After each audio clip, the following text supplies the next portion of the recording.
What's up, guys? This is Jonathan Maxarati Minham. I am bringing you today my Danger World deck profile that I used at the Chicago, Illinois Springfest Regional. I ended up taking third place overall out of, I think it was like 64, might have been 60. There was two different numbers. It was 65 or 64, something like that. So pretty dang good numbers. It was a holiday weekend, which was, I think we could have had a lot more, but it was really nice. So I played Danger World. Generally, I haven't really played this world too much, like competitively. I like Demon Godel, but I end up using Grangades as my main deck. So this is the deck profile that I'll show you that I won with, and then I'm going to show you what I made changes to using area and so forth. So this is my deck right here from the get-go. I'm really sorry that the Bushiroad Secret Signs are showing there, but I had Emperor Dragon Gale Galkan, which is basically its pay cost is pay to send 2 monsters on your field to the drop, and then when it enters the field, destroy all monsters on your opponent's field. It is a dual dragon size 3, and I'll get to why I run that. Then I ran 8th Omni Deity Lord Grangades. That was my buddy, of course. Basically MVP of the whole show, which was really nice. He put in a lot of work. 2 Armor Knight Black Drake A, really great card. Based on the number of cards that are in Soul on the field, his size is reduced. So if you play 8th Omni Lord Grangades and you put the 3 Soul into him, his side then is reduced by 3. So I did a couple of combos with him. I'm going to have 2. He's really good because he gets double attack if your opponent has 3 or more cards on the field and the soul, but also he naturally has penetrate. So he's a gauge 1 for that, and again I'll get into this a little bit more, but he just really worked out really well. Then inverse 2nd Omni Lord Demon Lord Death Asmodai. I ran him as a 1-of because again he can only be ran as a 1-of.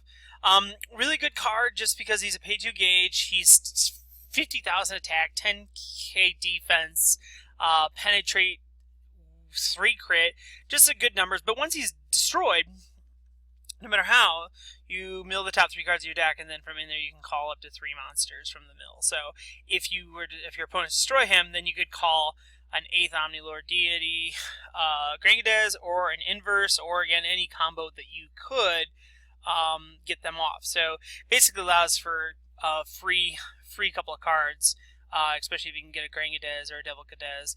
And then that's actually the next card, which is 4 of the Demon or 8th Omni Deity Lord Devil Gades. He's just my backup, really, or a really great end gamer. I really enjoyed him. He stole a lot of games in the end. So basically attack, burn for 1. He's got 2 crit on him, attack again with double attack, and you could basically, if your opponent has nothing and no way to guard it, it's 6 damage, and hopefully by then you've already done a lot. So, or have other combos on the field, but no matter what, when he attacks, he burns for damage, which is awesome. And then 4 of the Spiritos. He is the size 0. Basically what you do is you can call him, pay 1 gauge, put him to Soul of a Dual Dragon, and for your Dual Dragon gains penetrate. So, really cool. Spells. This has changed up a little bit, which again I'll get into, but I found through a lot of testing, there's a lot of things that I have changed for sure. But no matter what, we have 4 Battle or Circle, basically to nullify, as long as you don't have a monster to center. 3 Battle Spirit Unite. I still run 3. I don't think 4 is necessary because there are other things, especially sometimes if you don't have a weapon attached. Battle Spirit Unite is kind of just a really good counterattack card, but offers you no power or defensive increase. Then there is 4 Ritual Deity Lord Descend. This card is really, really good because it allows you to pay 2 gauge, discard a card from your hand, and summon a size 3 Deity Dual Dragon from your deck to your field. So this allows you to get out Grangades, Devil Gades, or even Gale Khan out onto the field very easily. So depending on what your situation is, I love opening with this card because it allows you to get this huge monster out for essentially half the cost. You know, 2 gauge and a discard. And discard is not that bad in this deck because there are some things you want to just get rid of. 4 Dangerous Risey. Great card, allows you to pay 1 gauge at the end of attack phase, put a card into the soul of a monster or a card on the field, which is really great. It helps keep Grangada's filled up, or you can even work with our weapon, one of our weapons. So, super strength for punishment. I run it 3 of, 4 of, kind of got into dead draws. You can only do it once per turn, but you pay a life and you put the top 3 cards of your deck into your gauge. So, again, if you can't get maybe Deity out or Deity Lord to send, you can pay heavier cost and to get out your bigger monsters, which is nice. Unyielding Spirit, I was mainboarding this, and it's not necessary anymore. I've taken it completely out. If your opponent's gonna kill your monsters, there are more than one in your deck to get things back out. So I just completely removed it, and I'll get into what we've changed. Shredding Battling Wall, I have removed this as well. Again, you have to have a white item attached, and it has to attack you directly, and I felt half the time I was moving into the center, so my opponent couldn't attack me directly unless there was Shadow Dive, and didn't see too much Shadow Dive. And again, by the time things got going, if I knew they had Shadow Dive, I just wouldn't move, and then I could still use Battle or a Circle, so really wasn't a huge loss. And then definitely for sure, 4 Bound Ruler Fist. Great card because it just gives you +3/+3 and counterattack. And this deck is very defensive, but also is very aggressive because you use Battle Spirit Unite and Bound Ruler to kind of, move your guy to center, have your opponent link attack and things, and then you just cast one of these cards to maybe kill one of their things off. And it's just really good to get rid of, extra monsters and things like that. It's, it was a huge way why I kept the advantage, because my opponent would have to burn more resources just to keep their things alive or make multiple attacks against Grangada's or Devil Gadez. And it was really, in the long run, these cards is what just, again, you don't have to be as offensive as defensive works, but again, it works the same way, and this is why, actually, is because of the weapons. I run 3 Infinite Armament Dangerous Cradle. Still run that.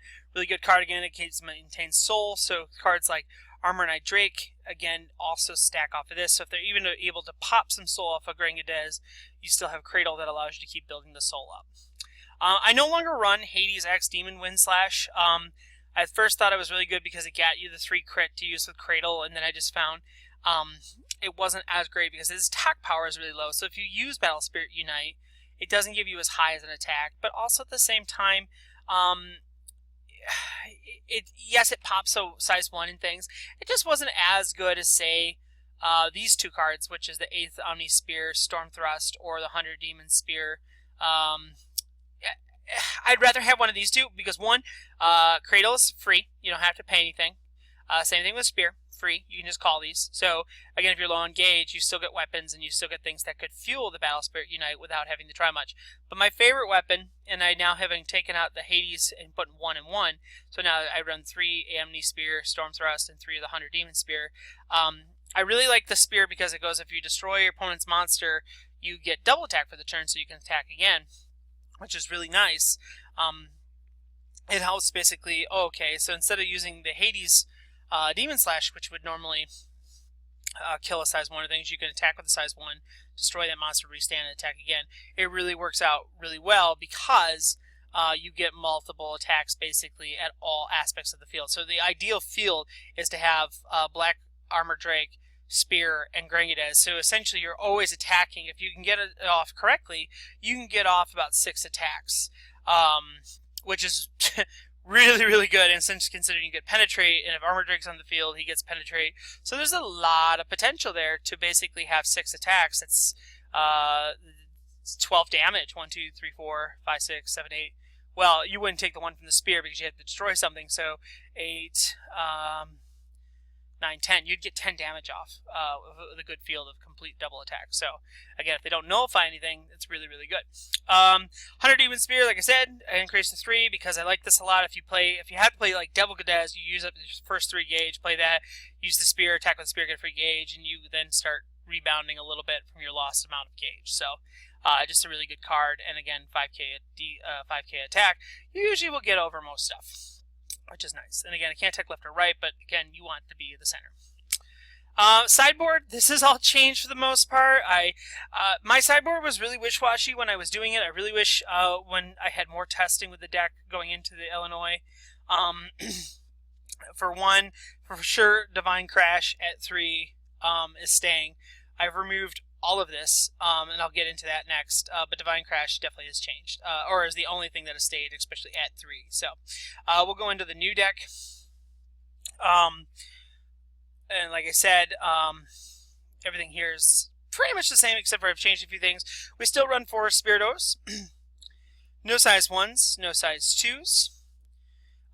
We run 1 Gale Con still. We still run the 4 Gringades, 4 Devil Gadez. We still run 2 Little Drake. Some people ask me, do you want 3? I feel like, again, like it's a situation where it's really good as you need to have it at something that has a lot of soul in it. So having it as a third card, you know, like if you get 3 of it, when I needed it, you know, if I could really get it out, it was great. But like I said, it was not necessarily needed at 3. It's just nice to have it at the very end or when you're going for game to really make your opponent sweat. Because again, the double attack and penetrate is great. Spell-wise, we still run Battle Circle, Battle Aura Circle, Battle Spirit Unite, 3 Super Replenishment, 4 Dangerous Razy, 4 Descend, and we run Dueler Fist. Items, like I said, we've not changed. We've got 3 Spear, 3 Storm Thrust, 3 Cradle, no impacts, and then basically what I've done now, because I found the amount of attacks that were needed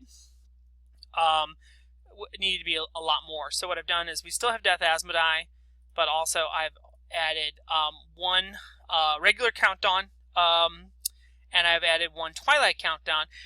Now some people are like, oh, well, why don't you run Boomerang and or Countdown Distant Days? I run Twilight Countdown because I like a lot of the times his ability to gain a life, deal a life in certain situations in certain decks. Like, notice a lot of things have, if I do have Shadow Dive, he will help, or some my opponent has Shadow Dive, he will help. And if not, they waste more of the attack on him than they do other things.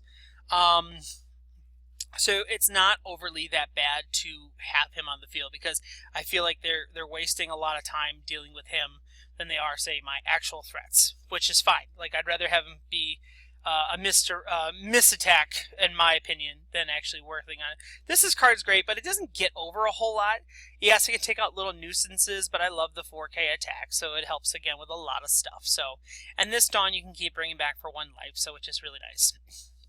And then my other thing that I run now that came out in the new booster set is a new Impact monster, or Impact, which is Unparalleled Arts Omnilord Infinite Burst, which is basically, as long as you have an Omnilord on your field, you may play this card, destroy a monster on your opponent's field, then you may put an Omnilord from your drop zone onto the bottom of your deck. If you do, return this card to your hand. Which is awesome about that card is you can actually keep redoing it. As your end phase is your end phase. So you play this, you resolve, and you put it into the back of your hand, and then if your opponent still has monsters on the field, you continue it again. It goes until you resolve, so because it constantly keeps going back to your hand. So for harder matchups, say like Raging Spirits, or things that just are constantly knowing to stay in the field, this card works really, really well against it, because you can constantly get stuff. And again, in this deck, we run at least 4 Gringades, 4 Devil Gadez, and then we run Asmodai, Countdown, Twilight Dawn. So there's a total of 10 different,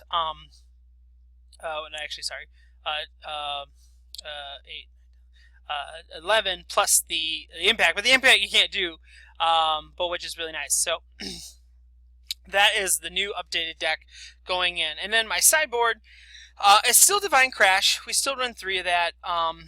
3 Divine Crash. Where are you? There it is. That card's too good against a lot of things. It helps to get rid of, say, Negervols and a lot of things that can become very pesky. And again, it's only when you have an item equipped, you have a Monster Center. So most of the time, we run 9 items. You should be able to have it unequipped. And again, 2 of the items are free, so you don't have to use gauge. So it kind of helps you set up with the plays a little bit, just having 1 gauge destroy a size 2. and a counter speed. So I try to, a lot of times what ends up happening is because you can't have a monster in the center, I try to do that before they enter their attack phase, because well, yes, it would kill, and then like, oh, they could recall. Yes, but I'd rather have them recall maybe not a greater grade 2 or less, like maybe they're using their secondary choice. A lot of the times I would kill something that I know they would only run one of. Like if you're running a build where they Omni Lord like Negre Balls, and they they only have one of it in the deck, that's because it's not Darkness Dragon World, I just killed it. So it works out really nicely. But that is it. The other sideboard items I would rent now for sure, 3 to 4 barbed wire. I've been playing around with Armor Knight Naga at 2 of or so, especially going into the new format with 100 Demons being so, or not 100 Demons, with new Hero World being prominent. This card will be really good, and so I'm in that area. I'm really hoping we get him kind of soon, because he'll help fill up some stuff, so I can get maybe rid of some of those Count Dawns and get that gauge acceleration. So. But that is my deck, guys. Old and new, basically. Let me know what you think. Greatly appreciate it, and I will be looking forward to playing some more of this stuff. Hopefully we get some more support in the future. So thanks again for watching, and have a great day.